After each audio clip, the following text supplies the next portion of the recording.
नमस्कार, इस वक्त के बुलेटिन में आप सभी का स्वागत है। खबरों में आज सबसे पहले बात करेंगे एक राहत भरी गुड न्यूज की। नीट यूजी 2026 परीक्षा पेपर लीक के कारण रद्द हुई थी। अब इसका री एग्जाम 21 जून 2026 को होगा। एडमिट कार्ड 14 जून को जारी किए जाएंगे। वहीं दूसरी खबर पीएम नरेंद्र मोदी के दौरे से जुड़ी हुई है। प्रधानमंत्री नरेंद्र मोदी आज यूएई, नीदरलैंड, स्वीडन, नॉर्वे और इटली के 6 दिवसीय महत्वपूर्ण विदेश यात्रा पर रवाना हो गए हैं। यात्रा की शुरुआत यूएई से हो रही है, जहां ऊर्जा, सुरक्षा, रक्षा, व्यापार और एआई पर बड़ी चर्चाएं होंगी। वहीं तमिलनाडु में सियासी हलचल तेज हो गई है। डीएमके ने एमके स्टालिन से त्रिची ईस्ट उपचुनाव लड़ने की अपील की, जबकि थलपति विजय के समर्थक अभिनेत्री त्रिशा कृष्णन के नाम पर चर्चा हो रही है। इसके साथ ही दिल्ली हाई कोर्ट का आम आदमी पार्टी पर बड़ा एक्शन सामने आया है। अरविंद केजरीवाल, मनीष सिसोदिया समेत कई आप नेताओं के खिलाफ आपराधिक अवमानना की कार्रवाई शुरू कर दी गई है। वहीं देश भर में महंगाई का झटका लगा है। पेट्रोल और डीजल के दामों में 3 रुपए प्रति लीटर की बढ़ोतरी की गई है। दिल्ली में सीएनजी भी 2 रुपए महंगा हो गया है। अंतर्राष्ट्रीय खबरें भी आपको बताएंगे, जहां अमेरिका और ईरान के बीच सीज फायर शुरू हो गया है, लेकिन परमाणु मुद्दे पर अभी भी बातचीत जारी है। और दुनिया की सबसे दिलचस्प खबर, चीन में बिना ड्राइवर के इलेक्ट्रिक स्कूटर खुद ब खुद सड़कों पर घूम रहे हैं। इन सभी खबरों पर विस्तार से चर्चा करेंगे, लेकिन उससे पहले नजर इस वक्त की सुर्खियों पर।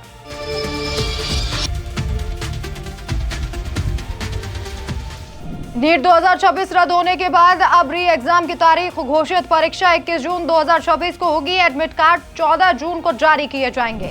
यूएई के एयर स्पेस में पहुंचते ही पीएम मोदी का जोरदार स्वागत F-16 जेट ने किया एस्कॉर्ट। एयरपोर्ट पर पहुंचे राष्ट्रपति। डीएमके ने एमके स्टालिन से त्रिची ईस्ट उपचुनाव लड़ने की करी अपील। विजय थलपति की सीट से लड़ सकती है त्रिशा कृष्णन। दिल्ली हाईकोर्ट में भूचाल, जस्टिस स्वर्णकांता शर्मा ने केजरीवाल, सिसोदिया समेत आपके बड़े नेताओं पर क्रिमिनल कंटेम्प्ट की कार्रवाई शुरू की।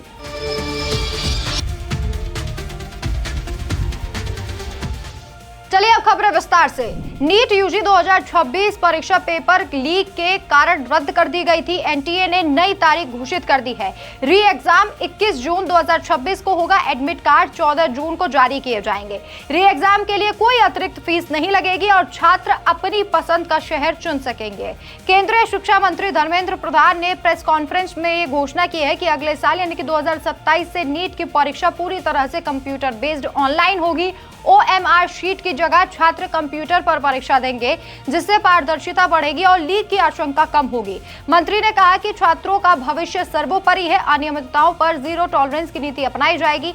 सीबीआई जांच जारी है और दोषियों को बख्शा नहीं जाएगा। शिक्षा मंत्रालय ने छात्रों से अपील की है कि वो अफवाहों पर ध्यान न दें और केवल आधिकारिक वेबसाइट पर भरोसा करें। और वहीं प्रधानमंत्री नरेंद्र मोदी आज यानी कि 15 मई 2026 को यूएई, नीदरलैंड, स्वीडन, नॉर्वे और इटली के 6 दिन की यानी कि 15 से 20 मई तक महत्वपूर्ण विदेश यात्रा के लिए रवाना हो गए हैं। यात्रा की शुरुआत संयुक्त अरब अमीरात यानी कि यूएई से हो रही है, जहां वे राष्ट्रपति शेख मोहम्मद बिन जायद अल नहायन से मुलाकात करेंगे। इस दौरे में मुख्य रूप से ऊर्जा, सुरक्षा, रक्षा सहयोग, व्यापार और निवेश बढ़ाने, ग्रीन टेक्नोलॉजी और आर्टिफिशियल इंटेलिजेंस यानी कि एआई पर चर्चा होगी। मध्य पूर्व के मौजूदा संकट के बीच तेल की आपूर्ति, एलपीजी और देश के पेट्रोलियम भंडार को लेकर खास बातचीत होने की उम्मीद है। यूरोपीय देशों में भारत नार्डिक शिखर सम्मेलन भी होगा। ये पूरी यात्रा भारत की वैश्विक साझेदारियों को और मजबूत बनाने वाली मानी जा रही है। और रुक करेंगे तीसरी खबर का। तमिलनाडु में सियासी हलचल तेज हो गई है। डीएमके की त्रिची दक्षिण जिला कार्यकारी समिति ने एक प्रस्ताव पास करके पार्टी के प्रमुख और पूर्व मुख्यमंत्री एमके स्टालिन से त्रिची ईस्ट सीट पर उपचुनाव लड़ने की अपील की है। ये सीट अभी हाल ही में मुख्यमंत्री थलपति विजय ने खाली की है। विजय ने इसे 27,416 वोटों के बड़े अंतर से जीता था और पेरम्बूर सीट अपने पास रखी है। विजय के समर्थक चाहते हैं कि दक्षिण की मशहूर अभिनेत्री त्रिशा कृष्णन इस सीट से चुनाव लड़े। हालांकि टीवीके की तरफ से अभी कोई आधिकारिक ऐलान नहीं हुआ है। त्रिशा अभी टीवीके की सदस्य नहीं है। डीएमके फिलहाल सत्ता से बाहर है और स्टालिन विधायक भी नहीं है। कोलाथूर सीट हारने के बाद उदयनिधि स्टालिन को विपक्ष का नेता बनाया गया था। इस उपचुनाव में टीवीके की साख और डीएमके की वापसी दोनों पर दाव है। 2008 के बाद ये इस सीट पर पहला उपचुनाव है। डीएमके के इस प्रस्ताव ने पूरे तमिलनाडु में नई चर्चा छेड़ दी है। चौथी खबर में बात करेंगे दिल्ली हाईकोर्ट की। दिल्ली हाईकोर्ट की जस्टिस स्वर्णकांता शर्मा ने 14 मई 2026 को आम आदमी पार्टी के कई बड़े नेताओं के खिलाफ आपराधिक अवमानना यानी कि क्रिमिनल कंटेम्प्ट की कार्रवाई शुरू कर दी है। इसमें अरविंद केजरीवाल, मनीष सिसोदिया, संजय सिंह, सौरभ भारद्वाज, दुर्गेश पाठक, विनय मिश्रा समेत अन्य नेता शामिल हैं। कोर्ट का आरोप है कि इन नेताओं ने सोशल मीडिया पर जज के खिलाफ अपमानजनक, बदनाम करने वाले और झूठे पोस्ट, वीडियो और अभियान चलाए।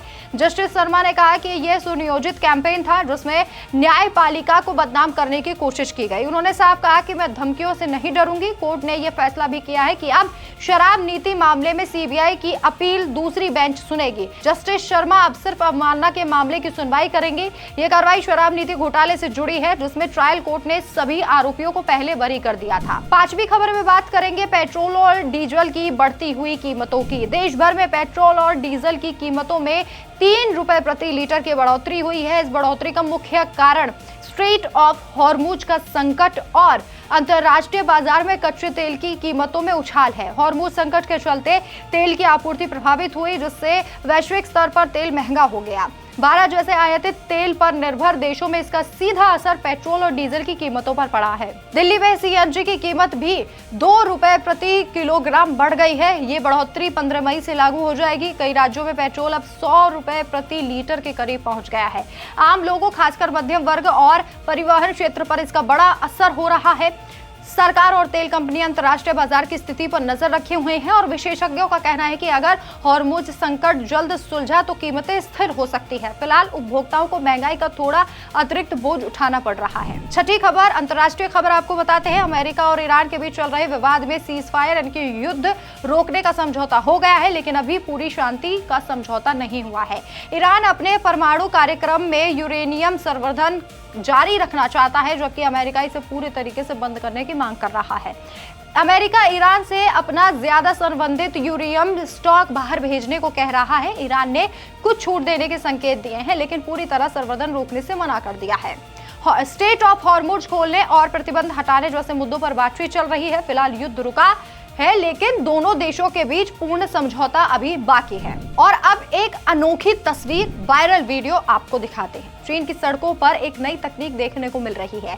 बिना किसी सवार के, बिना किसी वाहन चालक के इलेक्ट्रिक 2 व्हीलर स्कूटर खुद ब खुद चल रहे हैं। ये स्कूटर खुद बैलेंस बनाए रखते हैं, मोड़ लेते हैं और ट्रैफिक में घूमते हैं। वीडियो में दिख रहा है कि पूरे तरीके से स्वयंचालित यानी कि ऑटोमेटिक है जिसमें जायरोस्कोप और एडवांस्ड सेंसर्स का भी इस्तेमाल किया गया है जो कम गति पर भी स्कूटर को गिरने नहीं देता। यह चीन की तेजी से बढ़ती हुई ऑटोमेशन और इलेक्ट्रिक वाहन टेक्नोलॉजी का उदाहरण है। लोग इसे देखकर हैरान हैं और कह रहे हैं कि चीन भविष्य में रह रहा है। ऐसी तकनीक शहरों और ट्रैफिक डिलीवरी को आसान बना सकती है। तो फिलहाल इस खास बुलेटिन में इतना ही, लेकिन आप देखते रहिए डिटेल न्यूज इंडिया। नमस्कार।